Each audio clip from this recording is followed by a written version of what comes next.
Caitlin here, the writer of the Vegan Vernacular, your voice of vegan, and I'm here to talk to you today about being vegan anywhere, everywhere, whether it be restaurants or the struggles of sharing a kitchen with a carnivore, about how to adapt to all of those situations and make it work and simplify your life.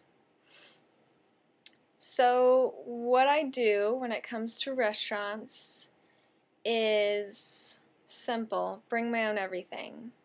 Fork, spoon, cooler, huge salad, Pyrex bowl, 4 quarts, or, recyclable bag of fruits, vegetables,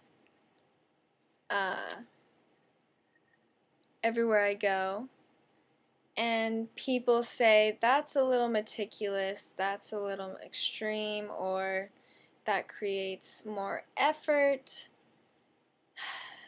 Rebuttal to that is no, you could be at home doing it. And that's what a lot of wannabe vegans talk to me about, is they say, okay, the struggle that I'm having is that I feel isolated or left out, is that when I'm asked to go out with my friends, it's to a place that's not vegan friendly and I have to say no, or I feel compelled to say no.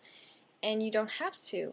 The whole point of being vegan is so you can go out and do those things. At least my reasons are for health. So the whole reason I'm vegan is so I can ensure that I have the energy to live the life that I want to live. And the life that I personally want to be living is a life of freedom and endless energy and be with people I love. And my health is a priority, but it should not hinder me living to the fullest. So when people tell me, don't you feel left out when you're asked to go out for pizza, 5 years after being vegan vegetarian? And I'm like, not really, because people are always going to ask you that because they're not sure that how firm you are in your beliefs and what have you, but it's not that I have to say no. And that's what people get tripped up on. They're like, I have to say no, or the temptation. I don't have temptation, so I really can't discuss that because I have so many allergies. I'm kind of accidentally vegan that it's like I couldn't have it if I wanted to. I don't, unless I want to be sick or no, I don't want to be sick. So I can't have it anyway. So I wouldn't say it's easier for me. It's just simplified for me. I don't have to think about it. There's no guesswork. So don't say no. If you want to go bowling and everyone's grabbing pizza, bring your own damn food, okay? Bring your own stuff and bring extra. I'm not saying feed the hungry, okay? I'm not saying bring tons of food wherever you go and make sure when you go grocery shopping, go grocery shopping for 2 people because you want to share with everybody. No, that's not the point. The point is to make it an abundance mentality when you go out. Because going out and sharing your life with people who you love is about, sharing your time. So when you have the food in front of you, you can also have extra that you're sharing with people, and sharing health is sharing the wealth. I mean, that's always nice. I love sharing. Sharing makes me happy. I like sharing, healthy food. It makes me feel good because I feel good about what I'm eating. So when I'm sharing it, I feel like, I'm not thinking, oh, I made baked goods and there's crap in there that's going to build up to potential cancers they might have when they're 50, and I contributed to that. I'm not contributing to anything that my heart is opposed to, so it feels good. I don't have to say no, so you don't have to say no. Go out there and bring your own, especially when it comes to friends, because friends are people you voluntarily have in your life. They should love and accept you. If they reject you, then they're not your friends. Family's a little bit more complicated, so if you have holidays like Thanksgiving where it's food-centric, and you have a family who does eat meat, like I do, you are going to maybe struggle with the controversy if you're new vegan of why, or what do you eat, or just forget about all the anxiety. Forget about all the anxiety with that. To simplify that and take all the guesswork once again, make it easy, because veganism is easy. It's the easiest thing. Bring your own. And when I mean bring your own, I mean bring your own. My family does bring your own, dishes. So we all bring our own every year. It's like she brings this and he brings that, and everyone has their own specialty or whatever.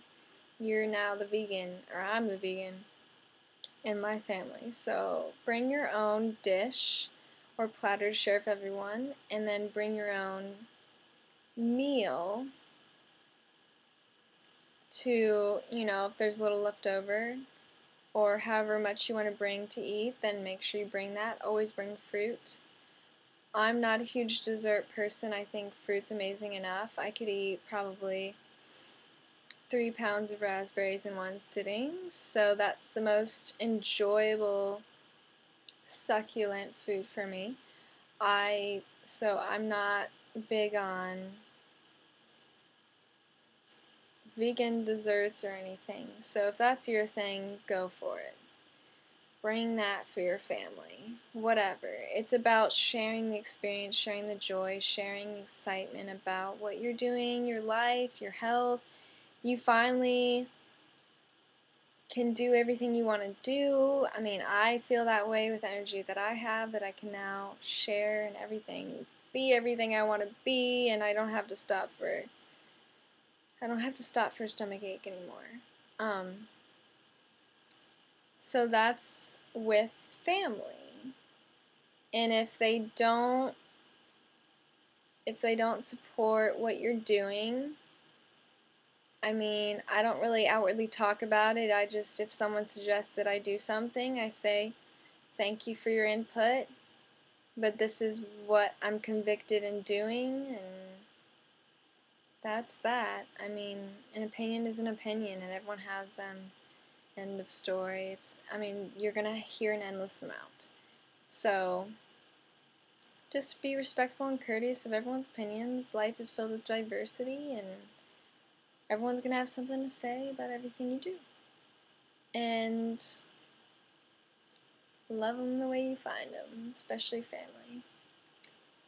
Thirdly, with sharing carnivore, or sharing a carnivore kitchen, carnivore versus vegan kitchen, how do I cope with that?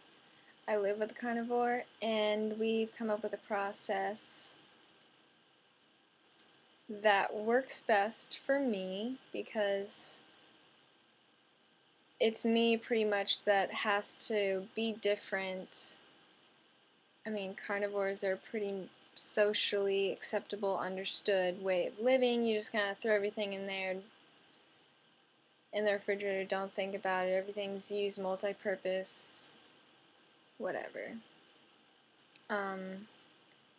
My way of doing things works for me just because it takes the worry out of eating, and it makes everything run a lot smoother. 2 people who are eating probably at the same times, assumably, every day, come dinner time, think about it. If you have your cupboard stash, box goods, whatever you eat as a vegan, have that stored dry in your cupboard, and then they have theirs. Then you have your dishes, your kosher dishes, in your cupboard, and they have theirs. You're not in each other's way when you're preparing food. You have your own space. You have the table and the counters, and you both have your methods and room to cook and make and prepare the food that you're about to eat. You're not getting in each other's way. You're not bitter about it. Also, in the refrigerator, designate areas. I usually prefer to have mass, like one shelf here, you have that, it's good to go. So you can just grab out of each other's way, preparing food, pleasant experience. Once again, more calm environment, because that's the key to coexisting, is a more peaceful environment. So that's what I would just suggest. And don't be super OCD about anything. If milk ends up on your shelf or something, I mean, just if they don't get it, because a lot of people don't. So just take it that if they don't get it, you'll educate them. And you can just become the Invasion of the Body Snatchers vegan and go all organic hippie and make a pod, and they'll wake up and just know what veganism means. No, I'm just kidding. It's one of my favorite sci-fi movies, Invasion of the Body Snatchers, due to the fact that it was previously a book. And every good movie is based off a book. That's just fact. So, those are just a few of my ideas or suggestions on how to live vegan, especially if you're the only one. You know, if you're the only one, when you're having to mix with people who don't get it, don't accept it, don't support it, then just be creative and be you. I mean, I'm so much happier as vegan because veganism has given me my health back. So when you're around people and they don't get it, it's not about that. It's about if they accept and love you, then that's what it's about. It's about community, sharing, loving, enjoying each other's company. So hopefully that helped. Subscribe to my channel. And you can also check out my blog, The Vegan Vernacular, on WordPress.com. I write on there whenever I research something or find out something. I'm usually updating and very in-depth. So check me out on there and have a good one.